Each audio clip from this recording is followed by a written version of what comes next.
আজকে ইতিহাস সৃষ্টিকারী একটি রায় হয়েছে। আমরা খুশি, আমি বিশেষ করে খুবই খুশি এবং আবেগ আপ্লুত। আজকে রায়টা সবচেয়ে যে কারণে আমার মজা লাগছে বা ভালো লাগছে সেটা হচ্ছে যে দেখেন, রায় হয় কি মানুষের মৃত্যুদণ্ড। আজকে কিন্তু শুধু মৃত্যুদণ্ড হয় নাই, আপনারা জানেন আজকে এই যে সোহেল রানা এবং তার স্ত্রী স্বপ্না, এদের দুজনের শুধু মৃত্যুদণ্ড হয় নাই, মৃত্যুদণ্ডের সাথে সাথে জরিমানা করা হয়েছে।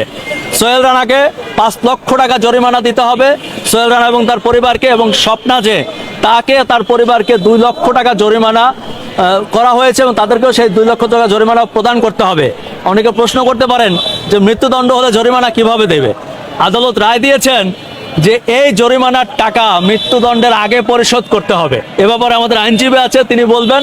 তবে আমি শুধুমাত্র এটুকু বলি যে আমরা খুবই খুশি, সরকারকে ধন্যবাদ জানাই, এবং এটা একটা চ্যালেঞ্জ হিসাবে চলে আসছিল সরকারের কাছে।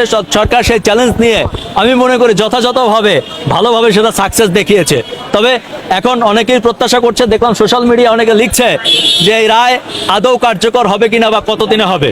আমি বিশ্বাস করি একটা রায় যেহেতু অত্যন্ত দ্রুততম সময়ের মধ্যে হয়েছে, এর কার্যকরও অত্যন্ত দ্রুত সময়ের মধ্যে হবে।